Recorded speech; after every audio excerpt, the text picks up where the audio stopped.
Welcome to the VO2 Lounge. 3 ways to increase your VO2Max. So there's this YouTube short from the Atir Drive podcast where he states the following. I think it's from the Atir Drive or where he was a guest on an episode, for example.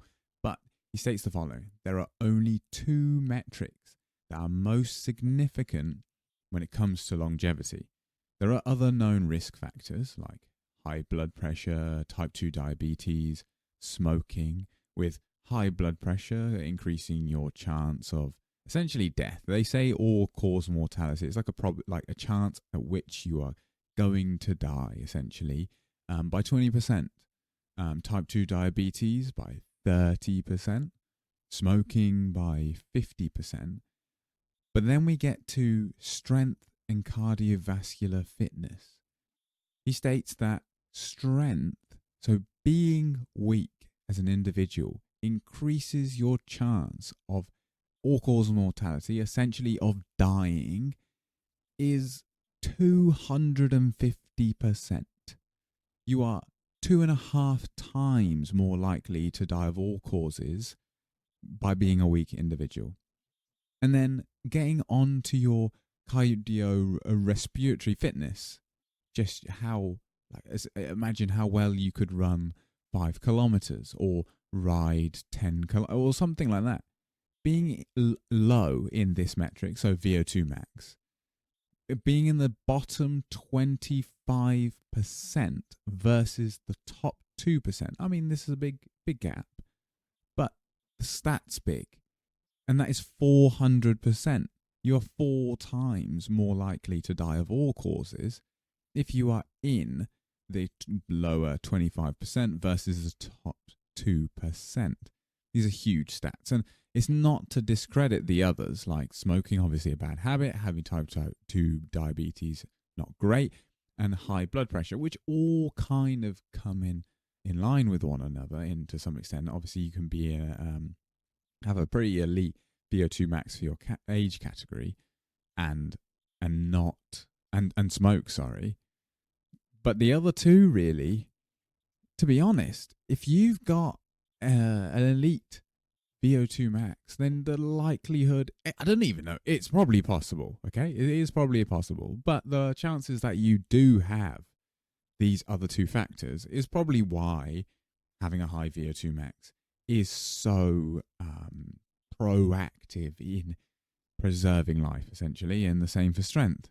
In a different way, and potentially why the gap is there, because strength is more preventing you. It's like a insurance policy against accidents.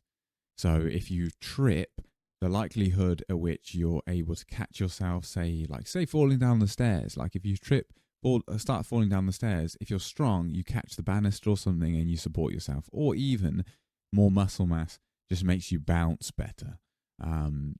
Versus someone who's weak, maybe even that act of trying to catch themselves on the banister results in a fracture, and the fact that you're also promoting bone density and so on and so forth, that's potentially where that is. Whereas the VO2 max is just the fact that your capacity to do work and cope with adversities is greater. You think that when you're ill, anyone who's got a Garmin or any kind of HRV monitoring device, your heart rate variability and resting heart rate overnight, for example, will know that when they're sick or when they're fighting something, that this HRV, the level of variability in your heartbeat, reduces and your resting heart rate increases. So you think that if your resting heart rate's already 90 BPM and then you introduce a pathogen that results in an increase and now your resting heart rate is 120,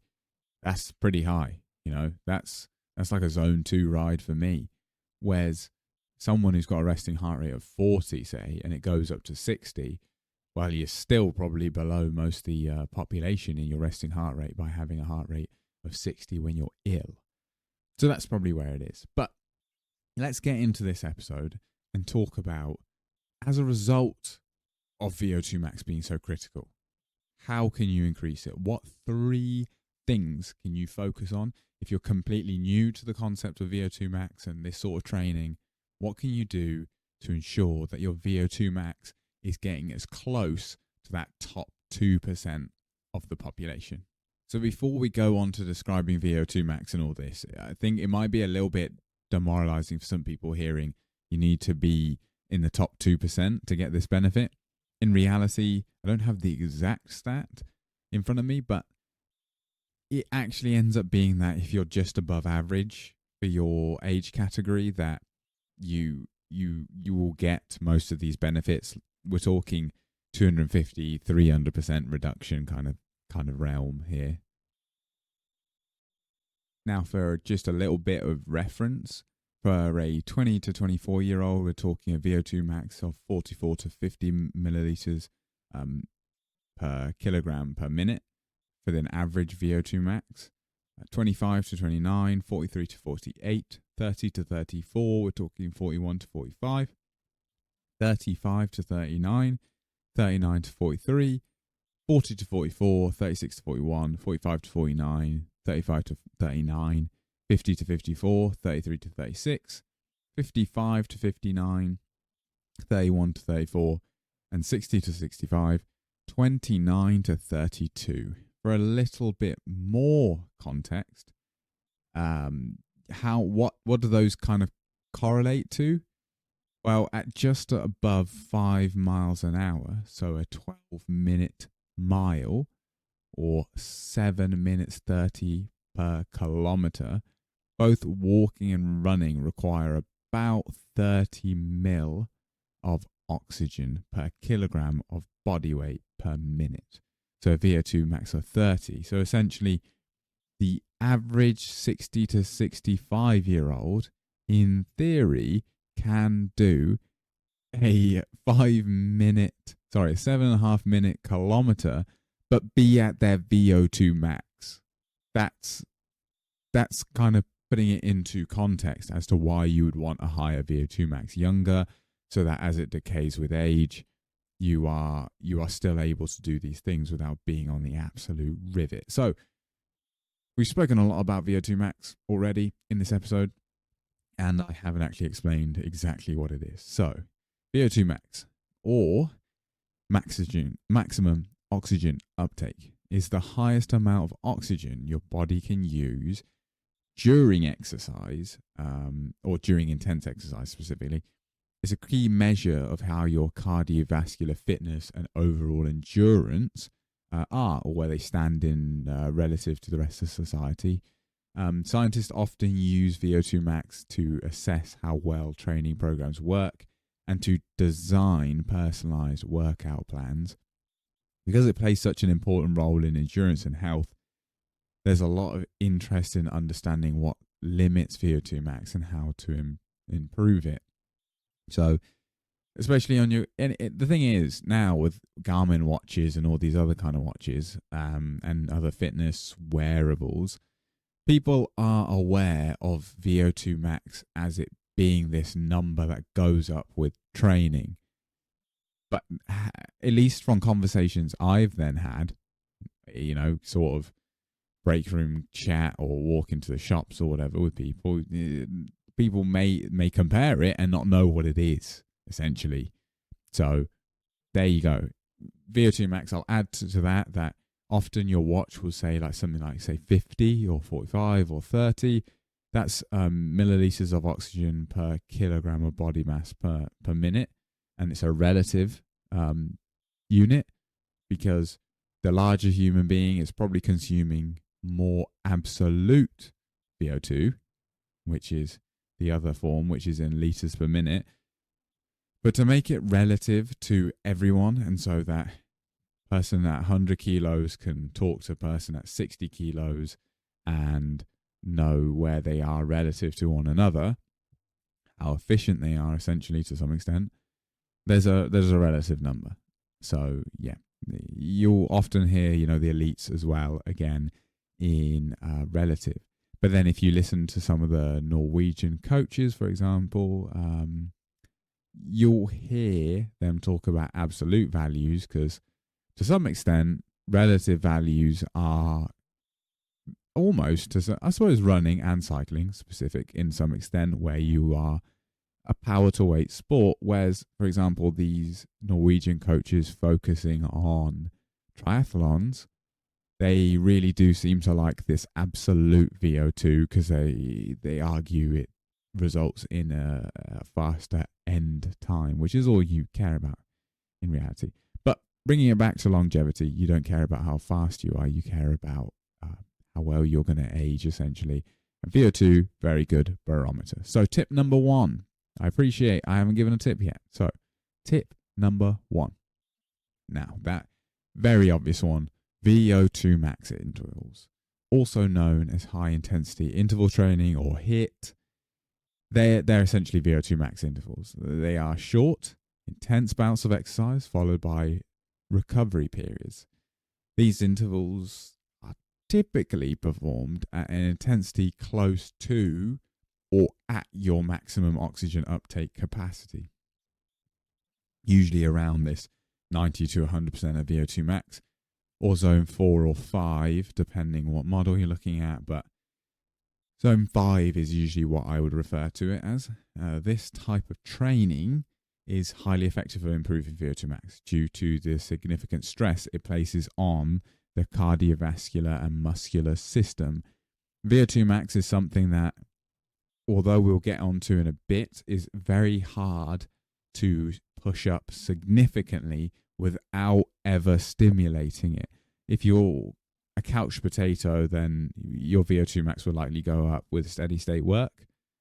But if you were to go and do VO2Max work, you would see a greater bump, and lots of literature ends up focusing on that and then extrapolating it to suggesting that, all you ever need is VO2, which is sort of where that whole HIIT brigade, I feel like, started, was potentially off the back of some of those kinds of studies. But let's carry on. So how VO2Max intervals increase VO2Max? What are they doing? So they maximize cardiac output, which is at high intensities, the heart works near its maximum capacity, increasing the stroke volume, the amount of blood pumped per beat. This improves the heart's ability to deliver oxygenated blood to the working muscles. You just think you're increasing the potency of the pump, the thing delivering that oxygenated blood deoxygenated to the lungs, and then allowing that now reoxygenated blood to make its way over to the working muscle. Usually, you say if you're cycling, usually going to be the legs. Running, cycling, I suppose rowing, upper body, but it's delivering it to the working muscle. There's another bit, which is the enhanced oxygen utilization. Now, increasing at or near VO2Max, exercising, pushes muscles to use the maximum amount of oxygen available to them. This improves mitochondrial function and increases the body's efficiency in utilizing oxygen for energy production. Now, it also increases mitochondrial density and efficiency. This is the VO2 buzzword, and zone 2 actually, really. If you look hard enough, you will find that mitochondrial density, efficiency, it's a real buzzword around this sort of training sphere. Now, what's occurring here? So, high intensity interval stimulated greater mitochondrial biogenesis compared to lower intensity exercise. Simply just the increase in mitochondria. This means more mitochondria are created, allowing the better aerobic energy production and higher VO2 max levels. You essentially look at it a bit like you've got greater surface area to utilize oxygen and transfer it or convert it or generate ATP, your energy currency. It's allowing for a greater area for work to be done and result in more end product and movement. Now, we also get ventilation and oxygen delivery improvements. the high respiratory demand during intervals improves the lung capacity and the efficiency of oxygen exchange in the lungs, leading to better oxygen supply during exercise. The lungs, for the most part, are agreed to be the actual volume, never to be a limiting factor for humans, VO2 max and the upper ceiling. But there is an element of the manner at which you breathe and deal with this gaseous exchange in the body is improved. Now, hemoglobin and red blood cell levels are elevated as well through this VO2 max training. Now, regular high intensity training can increase red blood cell production and hemoglobin concentration, improving the blood ability to carry and deliver oxygen to the muscles. Essentially, your little carriers are now more prevalent and they can deliver, therefore, more oxygen to the working muscle. So you see, it's a long chain of factors here that are essentially getting bumped up. It's VO2 max is almost just like any stimulus, I suppose. It's finding the weak point in your body and going, adapt, get better, do more work, whether that's your lungs, whether that's your mitochondria, whether that is the makeup of your blood itself. It's all going to get improved to follow the training you're doing and deliver more oxygen. And then as the stimulus gets greater, it then adapts again and continually adapts to meet the new challenge. There's also an element of an increased lactate threshold. Now, VO2 max intervals help the body process and clear lactate more effectively, allowing you to sustain high intensities without fatigue. This improves performance at submaximal efforts as well. The general agreement, obviously every training interval supports one another. Now, the focus of an interval is on the energy system / zone you're in. You don't do VO2. Wow. This is where it's more nuanced, actually.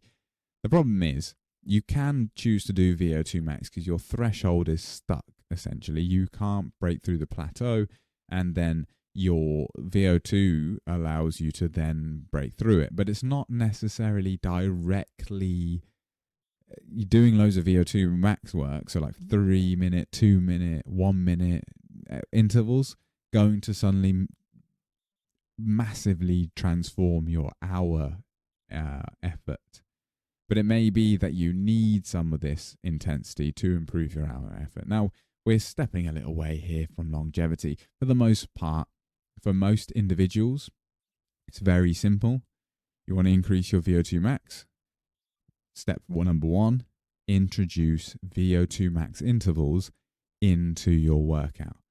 Now, they can take, you can look this up online. You can type this into ChatGPT, or you can look it up online. I think almost looking it up online can lead you to all sorts of wacky creative intervals. But honestly, you can use 30-30s, which is where you go essentially like all out or close to it for 30 seconds. This isn't like a sprint. It's more like a all-out manageable effort, which makes it a bit confusing to some extent. But the feedback loop's quite quick, and you can quite easily figure out where the level is. But you exercise hard for 30 seconds, rest for 30 seconds, exercise hard again for 30 seconds, and you essentially do that process 10, 15 times.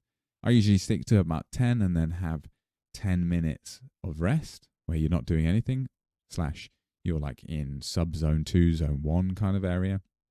And then you do the bout again.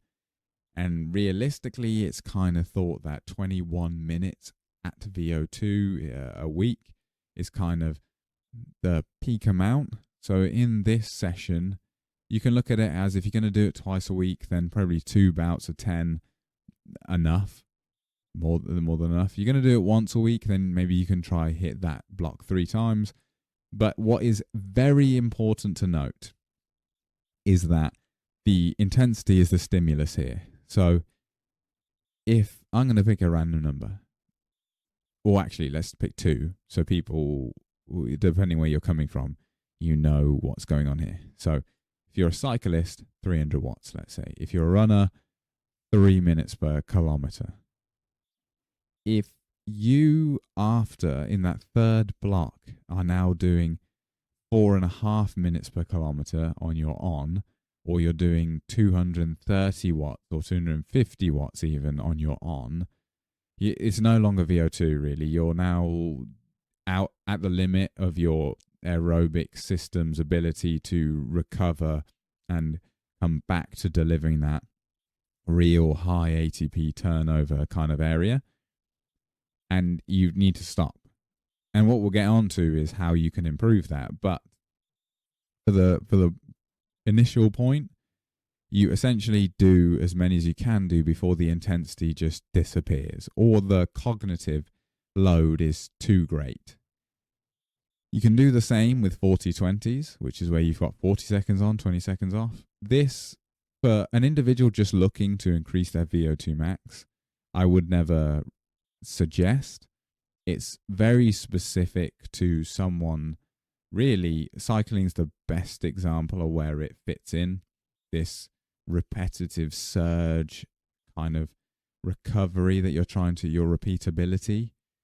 Whereas running, I having not raced running, potentially maybe cross country, maybe it's a bit more surgy, and maybe in examples like the Paris Olympics where it was almost like a cycling road race where there was a defining feature, the climbs, and they would surge up these. In that case, maybe, but 40-20s very specific for maybe you really enjoy them, and then keep at it. But 30-30 is probably more suitable. Then we get into things like 1 minute efforts where these a bit harder to pace, but similar kind of logic, maybe 5 1 minute efforts in a block. That's 10 minutes total, then a 10-minute rest, and then another block. I like to generally keep blocks of VO2 to 10 minutes, unless I'm really pushing for an event and I want to kind of increase, but I'm keeping them in this kind of 10-minute realm. Then you got 2 minutes. Still, we're within VO2. We want to keep it a 1-to-1 ratio, so 2 minutes on, 2 minutes off. And then we get to things like 3 minutes, 4 minutes, 5. I think 5 is becoming too long. 4 seems to be for the even 4 minutes is quite long, and you're getting quite a good level of trained individual here. But the reason I personally, if someone mentions about increasing VO2 max, I tend to stop at the 2 minute kind of area, is mainly because trying to pace a 4 minute effort correctly, because it's so hard and the intensity so high, I tend not to say or mention 4 minutes just because it's so bloody hard. But those are examples of VO2 workouts that you can utilize to increase your VO2 max, funny enough. Now, tip number 2, how to improve your VO2 max even further. Well, you can increase the amount and the duration of your low intensity zone 2 work. Zone 2 training refers to exercising at a moderate intensity, typically around 60 to 70% of your max heart rate. And this level of effort is characterized by being able to stay in a conversation while exercising, also known as an aerobic zone. You could imagine riding with someone, running with someone where you're able to talk. Sometimes, you can even talk to yourself and just to get a gauge. It's something that becomes drilled into you as you do more and more and more and more endurance work, and you get used to figuring out where this zone 2 is, because it's not necessarily noodling around. There is definitely still a significant effort level here, and it to be honest, the upper end of zone 2, the 70% of your max heart rate kind of area, can actually be, in my opinion, quite taxing and cognitively draining. And so I tend to stick to the lower end, to the 60 kind of percent area, which just personally works for me. Now, it plays a crucial role in improving VO2 max, which is obviously your key indicator of cardiovascular fitness. So you would have thought, exercising longer results in more VO2 max. Now, what you'll will see here is that there is a lot of crossover. Zone 2 isn't necessarily directly going after your VO2 max, but it's putting in the groundwork for the improvement in VO2 max, essentially. You do this, you're suddenly exercising 8 hours a week at zone 2, and then you do 2 interval sessions, one of them being VO2 max, or even you're doing 2 hours of endurance work a week, and then an hour at VO2 or an hour session with VO2. Which is something worth also mentioning, is that this zone 2, by incorporating it in and amongst your aerobic work, it suddenly magnifies the effect of this endurance session. It doesn't have to be that you've got 20 minutes worth of VO2 work to do, so you have a 25-minute workout. You can have an hour workout where you warm up for 20 minutes, do your VO2 work, and then you have another 20-30 minutes to just potter about and enhance the overall training stimulus. Now, again, there's an increase in mitochondrial density. Mitochondria, obviously being the powerhouses of the cells, as people often refer to them, are. By training at zone 2, this stimulates the growth of new mitochondria, which, as we said before, is mitochondrial biogenesis, which improves the muscle's ability to again produce energy. Aerobically key. People sometimes forget this. They see VO2 as almost a sprint. VO2, by its very definition, is an aerobic activity. And all of this is essentially endurance work. Anything over, arguably anything over 5 minutes is really endurance work, like a sustained activity. So, there's an increase in fat oxidation as well. And everyone used to talk about fat adapted people. Right here, zone 2 is that. Zone 2 training improves the ability for the body to utilize or burn, for lack of a better word, fat as a fuel source, preserving glycogen stores and reducing fatigue. And this adaptation allows athletes to exercise for longer durations at higher intensities. And this is where I was saying it's putting in the groundwork, because if you don't do any VO2 work, so imagine like a gym bro going to do VO2 work, maybe they get like 3 sets, is in 30 seconds on, 30 seconds off, 30 seconds on, 30 seconds off, 30 seconds on, 30 seconds off. And then they're absolutely fried. Some people, and I know people firsthand, who will then argue, the leg muscles are just so big. The watts coming out of them, unbelievable. So you just couldn't sustain it. And true, but still, if you're putting out 2,000 watts, fair play to you. But still, that's not the aim of a VO2 session.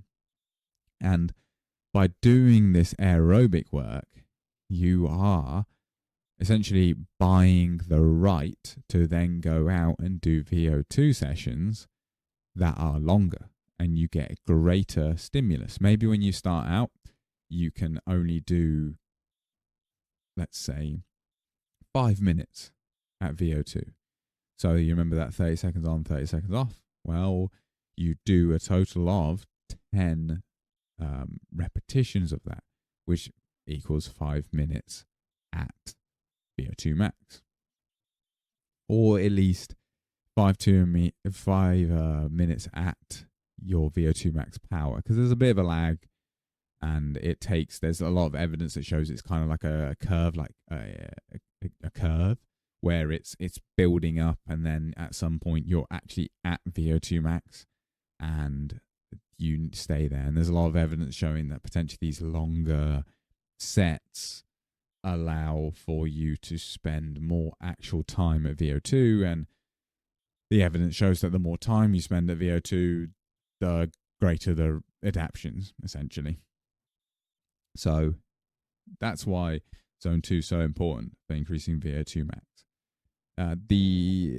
There's also optimizers in stroke volume. The heart becomes more and more efficient at pumping blood, which with each beat, as we've said before, and the same goes for zone 2. You're still increasing the cardiac muscle's ability to deliver oxygen via pumping greater volumes of blood, and that's why you can see your heart rate lowering as in your resting heart rate, because suddenly the stress of everyday life on the body, just feeding the brain, feeding different organs that need energy, feeding just any function in your body that happens without you trying to do anything, that suddenly, as a proportion of your maximum cardiac output, is now lower. So therefore, the heart no longer needs to operate at such speed or frequency of beating, thanks to the increased stroke volume. Now, there's also improvements in lactate clearance. Now, training at this intensity improves the body's ability to clear lactate from the bloodstream, delaying the onset of fatigue at higher intensities and allowing you to sustain more intense efforts for longer. And specifically here, I mentioned lactate, not lactic acid, because it is actually lactate that is what is being cleared here. The lactic acid concept comes from the fact that you also have in the process hydrogen ions that acidify the blood's pH, and therefore it's thought to be contributing to that burn and discomfort. But lactate itself, the reason this clearance is so good is not because lactate is some waste product to be thrown away and got rid of in the body, and the less of it there is, the better. It's simply because it can be reused for further fuel, to fuel. Imagine, I'm going to use a turbo as an example, but people may not understand the concept. But essentially, a turbo in your car is taking the exhaust gases that are a waste product and recirculating, passing them through a turbine that compresses further air on the intake side of your engine to add more efficiency / power to the vehicle. It generates more efficiency that way, in very simple terms, I suppose. And lactate's almost a bit like that, but it's not a waste product. It's the byproduct of a process that can then be reused again to create more ATP. So in that case, that's why it's so important. And improved lactate clearance just means your body's now not having to, or at least your working muscle is not having to push lactate out of it into the bloodstream to get it cleared by some other organ or operating muscle in the body. It can do it inside itself, generate more energy, and become more efficient. Now, the final key to improving your VO2 max is simply consistency. Now, consistency is crucial for increasing VO2 max. Arguably, it's almost more important than the other two, I suppose, to some extent, in the sense that if one person does one VO2 max interval every 6 months, their VO2 is almost guaranteed to be lower than someone who just does like casual runs, but 3 times a week. They just exercise. So almost the two that I've said previously, take as a second thought over just being consistent. The physiological adaptations that I've spoken about take time. Aerobic capacity, the development of it, requires training, and it doesn't happen quickly. Obviously, your heart becomes stronger and the capillaries in your muscles increase, which increase oxygen delivery. But regular training is required to elicit all these adaptations, like the mitochondrial density and the increased number of them. Now, consistency also kind of ties into progressive overload, where to improve VO2 max in the most effective manner, your body needs a steady increase in training intensity and volume, or volume. I suppose you can do either one of these and result in greater adaptations. Maybe, you were doing 5 minutes. If next week you do 8, that's progressive overload. Equally, doing 5 minutes at 400 watts, and then the next week 5 minutes at 420 watts. Again, progressive overload. And that can't be done unless you're consistent, because if you only exercise once every 2 months, then you're probably either going to regress if you had a baseline before that, or simply you're just going to stay at where you currently are. Again, neuromuscular efficiency, for example, regular exercise improves the coordination with your muscles. And think of like the gym when you're going very frequently, and say squatting feels like butter. Or alternatively, the old jiggly pecs, for example, or you're moving, like being able to tense each quad individually.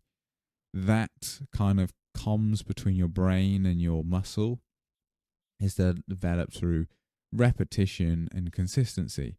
And you always notice when you stop going to the gym, you maybe have slightly less control over each individual muscle. And simply that's normal. Now, as I've already said, the final bit to all this consistency is preventing regression. By training consistently, you help not only increase overall training effectiveness and VO2 max, but you also prevent the regression of it. You don't always have to be improving, is one thing I'll say. Sometimes, maybe your sport, maybe you just like casually riding your bike, and you live in a country like the UK or somewhere where it snows, North America, Northern Europe, bits of Eastern Europe, maybe you just don't ride outdoors that much, and you're very much a casual rider, and you go from riding 5 days a week. Maybe you commute to work and do a ride on the weekend with some friends.